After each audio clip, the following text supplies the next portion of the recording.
MCC round 2 की allotment आ चुकी है, रिपोर्टिंग चल रही है। कई सारे कैंडिडेट्स ऐसे हैं जिन्हें इस बात को लेकर कंफ्यूजन है कि वो ऑल इंडिया कोटे के राउंड 2 की सीट को ज्वाइन करें या फिर अपने स्टेट के राउंड 2 में देख लें कि उन्हें बेहतर सीट मिलती है या फिर नहीं मिलती। लेकिन यहाँ पे समस्या ये है कि ऑल इंडिया कोटे के राउंड 2 में अगर आप एडमिशन ले लेते हैं तो इसके बाद आप स्टेट काउंसिलिंग से सीधे तौर पर बाहर हो जाते हैं। इनके लिए क्या हो सकता है, इस पर बात करेंगे। मॉप अप राउंड जो कि पहली बार हो रहा है ऑल इंडिया कोटे में, यहाँ पे कितनी सीटें निकल के सामने आ सकती हैं, इस पर भी बात करेंगे। और मॉप अप राउंड की कट ऑफ क्या रह सकती है, एक्सपेक्टेड कट ऑफ भी आपको बताऊंगा। नमस्कार, मैं हूं प्रभाकर भारती, मेडिकल काउंसलर, आप सभी का स्वागत करता हूं। 2021 की जो काउंसलिंग चल रही है, यहाँ पे कई सारे बदलाव हुए हैं जिनका असर देखने को मिल रहा है। रिजर्वेशन को लेकर बदलाव हुआ और पहली बार ऐसा हो रहा है जब ऑल इंडिया कोटे में भी सिर्फ 2 राउंड नहीं होंगे, टोटल 4 राउंड की काउंसलिंग होगी। यानी कि इससे पहले तक ऑल इंडिया कोटे के राउंड 2 के बाद जो सीटें रिक्त रह जाती थी वह उस स्टेट को भेज दी जाती थी जहां से वो ऑल इंडिया कोटे में आई हुई होती थी। अब ऐसा बिल्कुल भी नहीं होगा और इन सीटों पर मॉप अप राउंड की काउंसलिंग ऑल इंडिया कोटे में भी होगी। इससे पहले तक यह होता आया था कि मॉप अप राउंड जो है वो सिर्फ सेंट्रल इंस्टीट्यूशंस की जो ओपन सीट्स होती हैं, एम्स, जिपमर, एएमयू, बीएचयू, इनके लिए ही हुआ करता था। लेकिन अब ऑल इंडिया कोटे की भी सीट्स होंगी, तो इस बात को ध्यान में रखते हुए जो कट ऑफ पे असर देखने को मिल रहा है यह भी काफी ज्यादा है। इसके साथ साथ और एक जो नियम में बदलाव हुआ वो राउंड 1 में रिपोर्टिंग को लेके था। राउंड 1 में जिन भी कैंडिडेट को सीट मिल गई और जिन्होंने अपग्रेडेशन ऑप्ट किया उनके लिए राउंड 2 में ही सारी काउंसलिंग खत्म हो चुकी है। या तो उनकी सीट अपग्रेड हुई है या फिर नहीं हुई है, लेकिन अब वो स्टेट की काउंसलिंग में पार्टिसिपेट नहीं कर सकते हैं। जो उनका एडमिशन हो चुका है वही फाइनल है। राउंड 2 में जितने भी कैंडिडेट रिपोर्ट कर देते हैं या फिर ऐसे कैंडिडेट जिन्होंने राउंड 1 में रिपोर्टिंग कर ली थी और वो अपग्रेड होकर राउंड 2 में आए हैं, इन सभी कैंडिडेट्स की जो सूची है एक लिस्ट बना के स्टेट को भेज दी जाती है और इसके बाद जो संबंधित राज्य होता है वो इन कैंडिडेट्स को इनएलिजिबल कर देता है। लास्ट ईयर के कंपैरिजन में राउंड 2 में ज्यादा वैकेंट सीटें आई। इसकी वजह यही थी कि राउंड 1 में जो अपग्रेडेशन के नियम थे इनमें बदलाव कर दिया गया।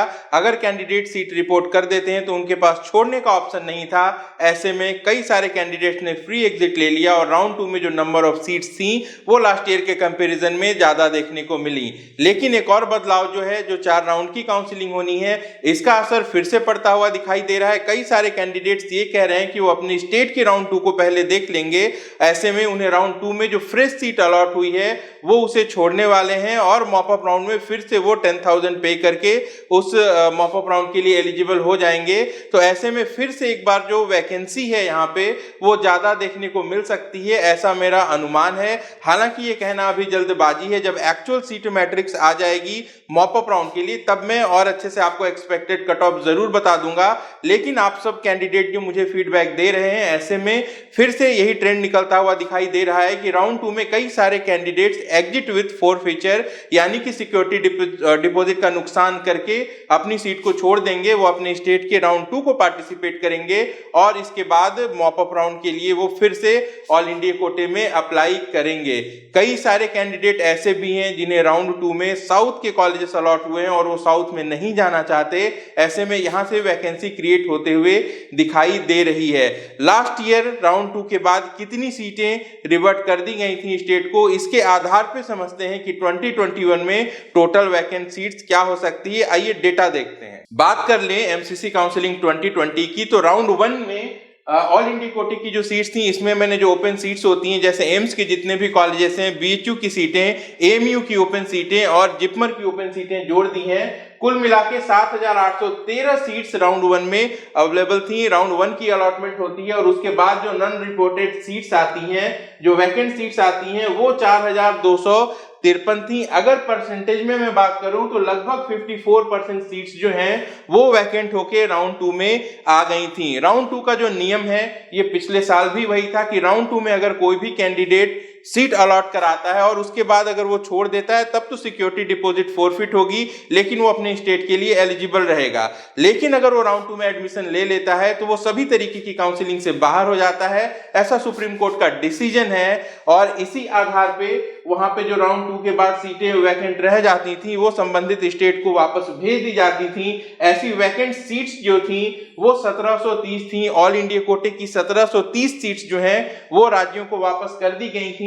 लेकिन जो ओपन सीट्स होती हैं यानी कि एम्स हुआ, AMU, BHU, जिपमर, इनमें से 263 सीट्स जो हैं वो खाली होके मॉप अप राउंड में चली गई थी। अब चूंकि 2021 में मॉप अप राउंड में ऑल इंडिया कोटे की भी सीट्स होंगी तो थोड़ी देर के लिए मैं मान लेता हूं कि अगर यही नियम 2020 में भी होते तो ये सारी की सारी सीट जो है ये मॉप अप राउंड में जाती और ये टोटल जो सीट्स होती वो लगभग 2000 के करीब होती। ऐसे में अगर परसेंटेज की हम बात कर लें तो राउंड 2 में जितनी सीटें वैकेंट थी उसकी 46% सीट्स खाली होके फिर से मॉपअप में जाती हुई दिखाई दे रही है।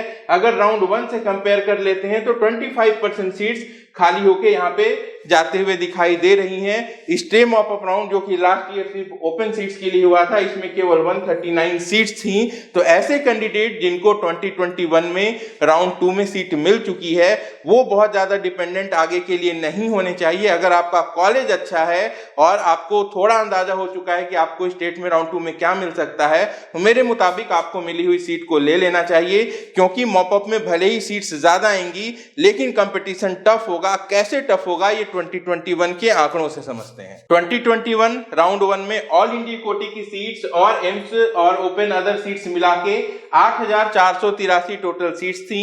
अलॉटमेंट होती है, इस बार नियम ये होता है कि राउंड 1 में जो भी सीट को रिपोर्ट करके एक्सेप्ट कर लेंगे, अपग्रेडेशन में जो भी राउंड 2 में उनको नई सीट मिलती है वो फाइनल होगी और अगर नई सीट नहीं मिलती है तो पुरानी सीट फाइनल होगी। कई सारे कैंडिडेट ने रिपोर्ट ही नहीं किया।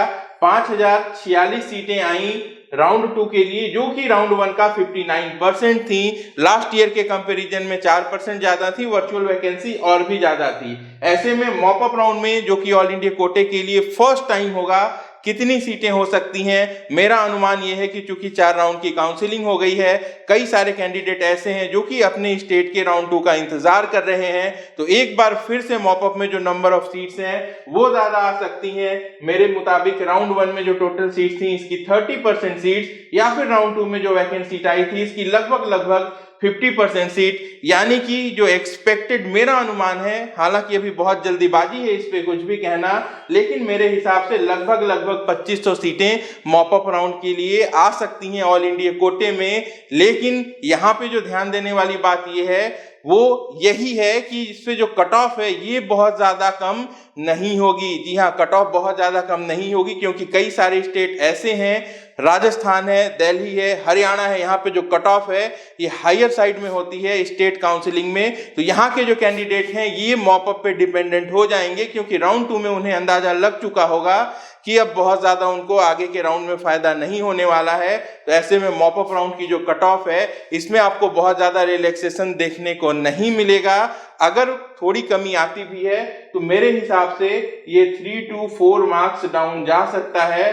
ऑल ओवर इंडिया की जो कट ऑफ है जो भी जिस भी कैटेगरी से है वहां पे 3 से 4 मार्क्स का बेनिफिट आपको मॉपअप में दिख सकता है। ये सारा जो डिटेल्स मैं आपको बता रहा हूं ये एक्सपेक्टेड है। जब एक्चुअल सीट मैट्रिक्स आ जाएगी तो डेटा के ऊपर आधारित मैं आपको एक्सपेक्टेड कट ऑफ बता दूंगा। लेकिन फिलहाल जो फीडबैक आप कैंडिडेट से मुझे मिल रहा है वो यही है कि जो कट ऑफ है वो 3 से 4 मार्क्स मॉपअप राउंड में नीचे जा सकती है और जो नंबर ऑफ वैकेंट सीट्स हैं वो मॉपअप राउंड में ज्यादा हो सकती हैं लास्ट ईयर के कंपैरिजन में कि लास्ट ईयर में टोटल कितनी सीटें स्टेट को वापस भेज दी गई थी। तो ये जानकारी थी ऑल इंडिया कोटे के मॉपअप राउंड से जुड़ी हुई कि मेरी क्या एक्सपेक्टेशन है कि सीट कितनी आ सकती है और कट ऑफ क्या रह सकती है।